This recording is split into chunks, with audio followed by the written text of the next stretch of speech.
for the top prize at all.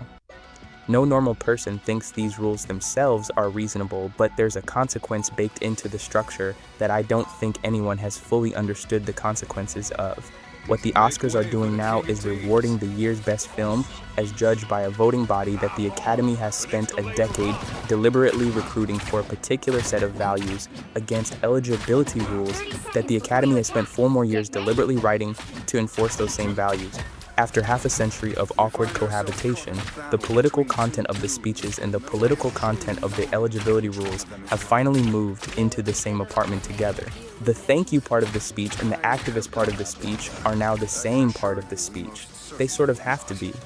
When people say the Oscars got political, they're not necessarily being accurate because the Oscars have been political for a very long time.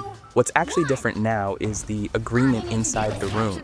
You used to have a Sinatra walking out with a Bob Hope note, or a Chayefsky firing back from the next slot in the program, or a Gil Cates publicly slapping his own talent around. All of that is gone.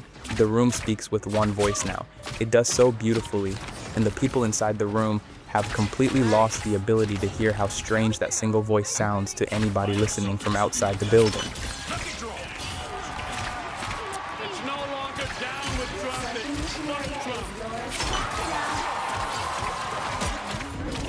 In 1973, the Oscar broadcast drew 85 million viewers. There were 3 networks at the time and 0 streaming options of any kind, and people sat through the whole show on the night even when they could not stand what they were watching.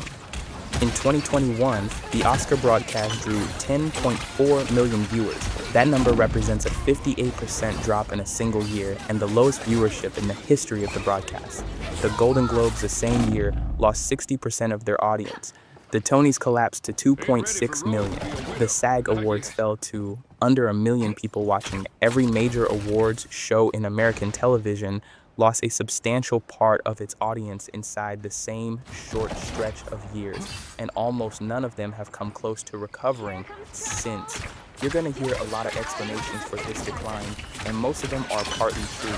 The cable bundle came apart, streaming pulled people in 1,000 different directions. The pandemic broke the habit of live event television for almost everyone at the same time. The pictures on the prestige stage got smaller, while the screens in people's pockets got bigger. And viewers eventually worked out that they could watch whichever speech everyone was talking about on YouTube the next morning if they cared enough, which most years they didn't. All of that is true, but none of it is anywhere close to the whole story. In February 2017, The Hollywood Reporter commissioned a poll. They asked 800 voters about political speeches at award shows. The headline the reporter ran was about the partisan split, which was that 66% of Trump voters said political speeches had caused them to switch off the broadcast at some point, against only 19% of Clinton voters who said the same thing. Hollywood looked at that finding, shrugged the way Hollywood shrugged, and basically concluded that those particular viewers were never going to like Hollywood anyway, so the loss had been priced in. What got considerably less attention was the finding that was sitting one layer below the headline. Across both parties combined, including every Clinton voter and every Trump voter and every voter in between, only about 25% of the people surveyed said that an award show speech had ever changed their mind about anything at all. That is 1 viewer in 4. And of that same group, 60% could not name a single Best Picture nominee from that year, not one title. So the audience that Hollywood believes itself to be morally instructing has, on average, no idea what Hollywood has even nominated for its top prize, no memory of being persuaded by anything an actor has ever said in an acceptance speech, and no real investment in the broadcast itself.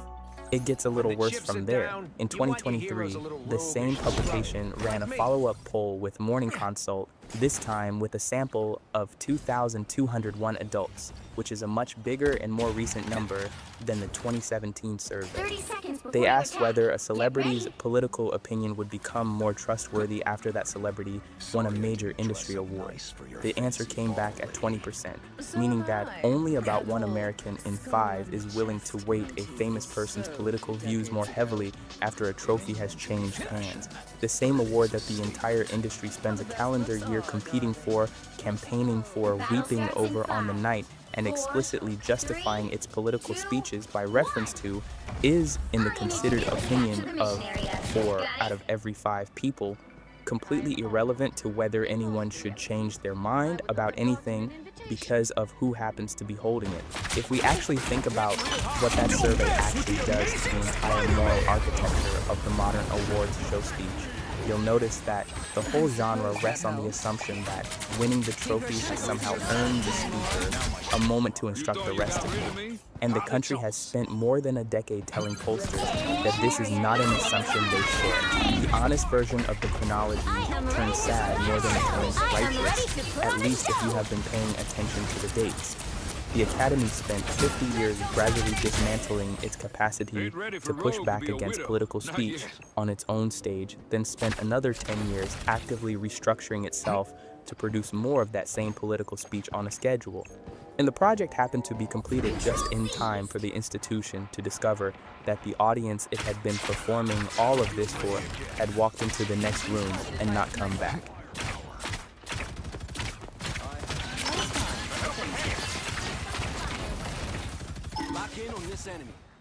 We will not be idle. Enough is enough. I will no longer allow an unchecked noise. I will no longer allow racist, hurtful words, jokes, stereotypes, no matter how big or small, to be uttered in my presence. I will not turn a blind eye. I stand against hate. I stand against hate. I stand against hate. Wear a mask, wash your hands, social distance. If you can't do that, I don't have I'm naked. I'm completely butt-ass naked. I'm naked. I'm like naked. When you become wealthy and famous enough, something weird happens. The real world starts to feel theoretical. Poverty becomes a cause you champion rather than a reality you actually navigate. And actual caring, genuine, costly, uncomfortable caring gets replaced by something much easier, the performance of caring. But why does this matter? Why should you care that celebrities are hypocrites, politicians lie, corporations exploit people, influencers fake everything? What makes Hollywood's particular brand of book worth looking into? Well, because Hollywood doesn't just sell you movies, they sell you worldviews.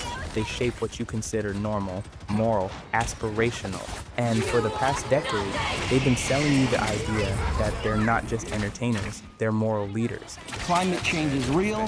It is happening right now.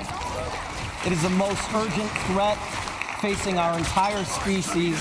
They position themselves as the conscience of America. I've been thinking a lot about some of the distressing issues that we are facing collectively, whether we're talking about gender inequality or racism or queer rights. The voice of the oppressed, the champions of justice. This goes out to all those black and brown boys and girls and non-gender conforming who don't see themselves. We're trying to show you and us. So thank you, this is for you. The problem is they're really, really bad at it. If you do win an award tonight, don't use it as a platform to make a political speech, right? You're in no position to lecture the public. And their failures go beyond just embarrassing to be laughably instructive. Because when you watch Hollywood try to perform virtue, you start to see the machinery behind all performative virtue. The psychological tricks, the moral shortcuts, the way genuine concern gets packaged, marketed, and ultimately corrupted. So consider this the story of how an industry built on make-believe convinced itself it was in the business of truth-telling. How people whose job is literally pretending to be other people decided they were uniquely qualified to tell you how to live your life. You'll be pleased to know this is the last time I'm hosting these awards, so I don't care anymore. I'm joking. I never did. January 8th, 2017. Meryl Streep is receiving a Lifetime Achievement Award, and she's about to accidentally invent the template for Hollywood virtue signaling. But this moment only makes sense once you know who Meryl Streep was to Hollywood. She was, quite simply, the most respected actress of her generation. 3 Oscars, 8 Golden Globes, the kind of universal acclaim that transcends politics. Republicans loved her in The Iron Lady. Democrats loved her in everything else. She was that rare celebrity who existed above the fray. But on this night, with cameras rolling and millions watching, Streep decided to dive headfirst into the culture war. she spent 6 minutes condemning Donald Trump for allegedly mocking a disabled reporter. It was that moment when a person asked me to sit in the most respected seat in our country imitated a disabled reporter, someone he outranked in privilege, power, and the capacity to fight back. She called Hollywood the most vilified segment in America, apparently with a straight face, and positioned actors as the guardians of truth and empathy.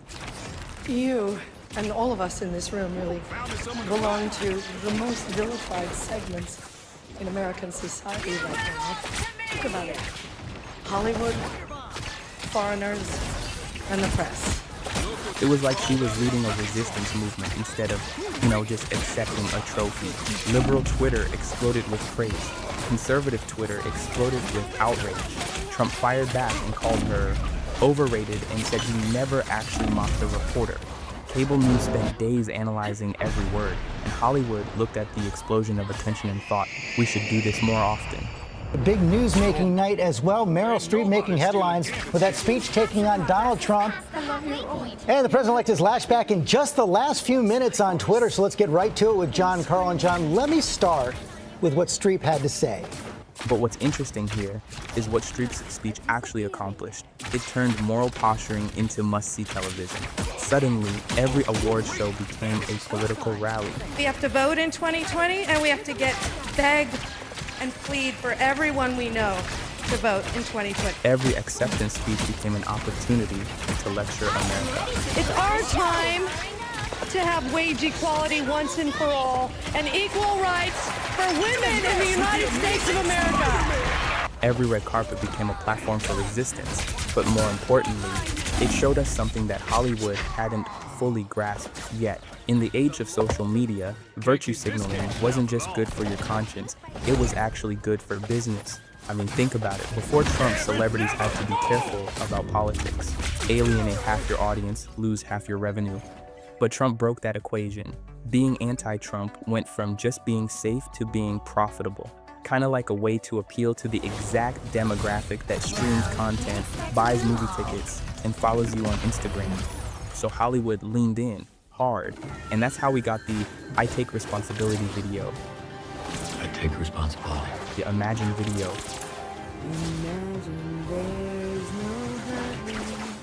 And all the celebrity PSAs telling Americans and the rest of the world what's moral and what isn't. You only get this many famous people together if the issue's one that truly matters to all of us. A disease or ecological crisis or a racist, abusive power that permanently damage the fabric of our society. But you might ask, why do celebrities make moments like these about themselves? And if you did, you'll start to see the psychological mechanism that drives all of this. These were people who'd become so addicted to virtue signaling that they couldn't tell the difference between helping others and performing their own goodness. They'd convinced themselves that their public confession was meaningful activism, that their guilt was somehow useful to the cause. And this shows us the core problem with performative virtue. It's ultimately narcissistic. It's actually always about how good you look, how enlightened you are, how much you care. The actual cause becomes secondary to the performance of caring about the cause. But Hollywood was just getting started, because once they realized that virtue signaling was their new brand, they had to find ways to scale it up. They had to turn individual moral performances into collective moral theater. And that's where things got really interesting and really stupid. You see, the problem with virtue signaling as a business model is that it demands constant escalation. Yesterday's moral outrage becomes today's baseline. You can't just care about things, you have to care about them louder, longer, and more publicly than everyone else. Which brings us to the moment when Hollywood decided that the best way to solve global problems was to get naked on camera and lecture you about voting. Yes, really. We'll get to that in a minute. But first, let's look at how the pandemic broke Hollywood's brain entirely, because when COVID hit, celebrities found themselves in the same boat as everyone else for the first time in their lives, stuck at home, talking to screens, trying to maintain human connection through technology. The difference was their homes were mansions, and their disconnect from reality was about to become impossible to hide. if you do win an award tonight, don't use it as a platform to make a political speech, right? You're in no position to lecture the public about anything. You know nothing about the real world. Most of you spent less time in school than Greta Thunberg. If you were a normal person, the spring of 2020 felt terrifying. We saw small business owners watch their life's work evaporate overnight. Healthcare workers were rationing masks and sleeping in parking lots. Parents were trying to work from kitchen tables while homeschooling kids and wondering how they'd make rent. The world was very scary and very uncertain in a way that made every decision feel potentially catastrophic. And into this moment of genuine human anguish, Hollywood offered the one thing they know how to provide, themselves. The Imagine video was just the opening act. What followed was a masterclass in how wealth and fame can completely warp your perception of reality. Ellen DeGeneres, broadcasting from her $27 million mansion, compared quarantine to being in jail. This is like being in jail, is what it is. It's mostly because I've been wearing the same clothes for 10 days and everyone in here is gay. You know, because when you have 8,000 square feet, a tennis court, and a staff to maintain your estate, being asked to stay home is basically solitary confinement. Madonna soaked in a rose petal bath, yes, actual rose petals, calling COVID the great equalizer that doesn't care if you're rich or famous.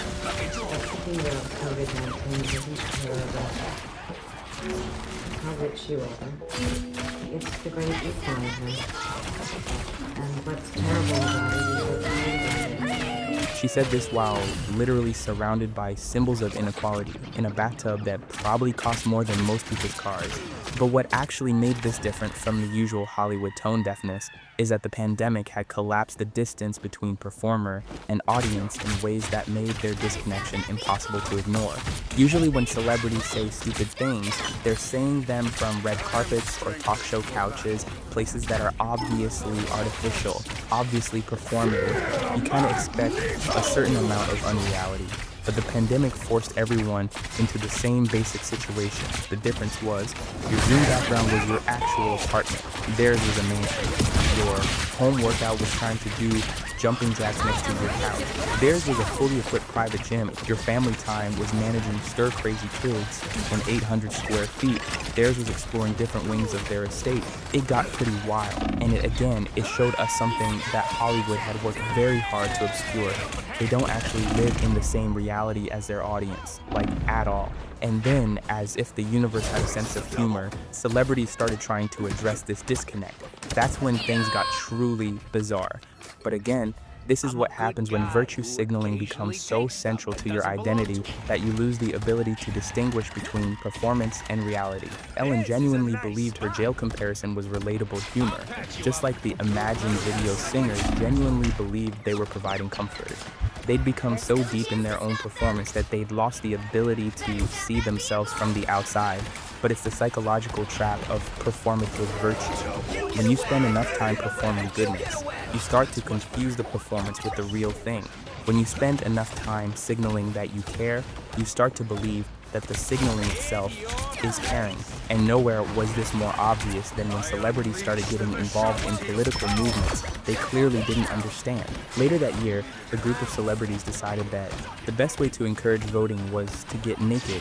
The Naked Ballots PSA featured Mark Ruffalo, Sarah Silverman, Amy Schumer, and others literally stripping down to explain how to properly seal mail-in ballots. I know what you're thinking. You're thinking Ruffalo, put your clothes on. Here to talk to you about voting. Did you know that ballots could be naked? Now the premise was simple. Ballots need to be naked of identifying marks, so celebrities would be literally naked to make the point. Get it? It's wordplay. Very clever, very necessary, definitely what America needed during a global crisis. First of all, when your ballot comes, you're supposed to read the instructions. Read and follow the instructions that come with your ballot. If they say to use a black pen, use a black pen. I know that's like literally the least sexy thing a completely naked person could say, But what made the naked voting PSA so perfect as a symbol of Hollywood's virtue signaling is that revealed how desperately celebrities needed to make everything about themselves. They couldn't just say, please vote, or here's how mail-in ballots work. They had to inject their own bodies, their own celebrity, their own attention-seeking behavior into a basic civic message. It's simply impossible to spend time performing goodness that you don't lose the ability to do good without performing it. The cause becomes a vehicle for self-expression. The message becomes secondary to the messenger. The activism becomes a form of entertainment where you're both the star and the audience. But Hollywood's pandemic performance was just the warm-up act, because while they were getting naked for democracy and philosophizing in bathtubs, they were about to face the ultimate test of their virtue signaling. Would they follow their own rules when it actually cost them something? One, last one, come on guys. Our next presenter starred in Netflix's Bird Box, a movie where people survive by acting like they don't see a thing. Sort of like working for Harvey Weinstein. You did it. I didn't. You did it. Shut the fuck up.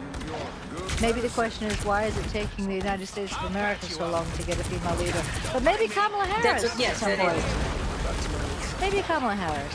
September 19, 2021, the Emmy Awards, the first major Hollywood gathering since the pandemic began.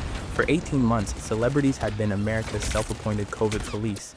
They shamed politicians who didn't take restrictions seriously enough. They positioned themselves as a responsible adult, while everyone else played politics with public health. Mark Ruffalo tweeted constantly about following science, and of course, slammed politicians for their thoughts on the pandemic. Jennifer Aniston shared an Instagram post wearing a mask, wrote, quote, "If you care about human life, please just wear a damn mask." Alyssa Milano criticized Trump for downplaying COVID.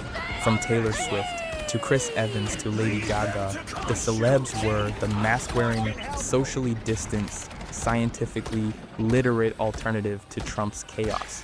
So when the Emmys finally happened, everyone was watching to see how seriously Hollywood took its own advice. The answer was not at all. Let me start by saying there's way too many of us in this little room. What are we doing? They said this was outdoors. It's not. They lied to us. We're in a hermetically sealed tent right now. Hundreds of celebrities packed into the Microsoft Theater, laughing, hugging, not a mask in sight among the famous faces, but the people serving them, waiters, security guards, camera operators, were masked up like they were handling radioactive waste. The celebrities, the people who'd spent over a year lecturing you about mask wearing, were breathing freely, faces uncovered, living their best life. The working class people keeping the event running, maintaining safety theater for people who clearly didn't believe in it themselves.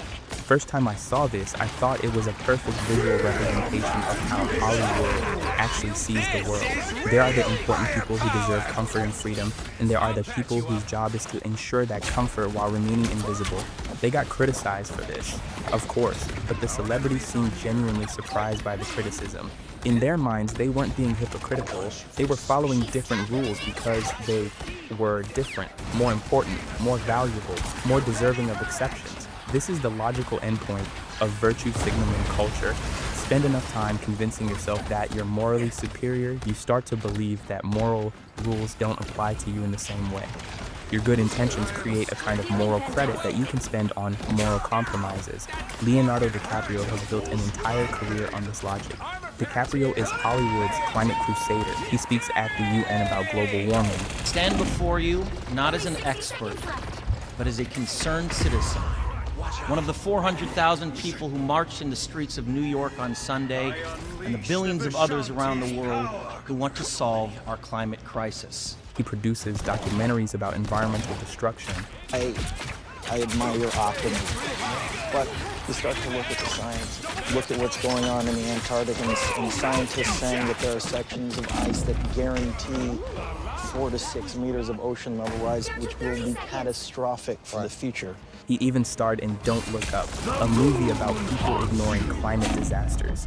His environmental activism is so central to his public image that it's almost impossible to imagine DiCaprio without thinking about melting ice caps. But DiCaprio burns through private jet fuel like it's going out of style. He once flew 8,000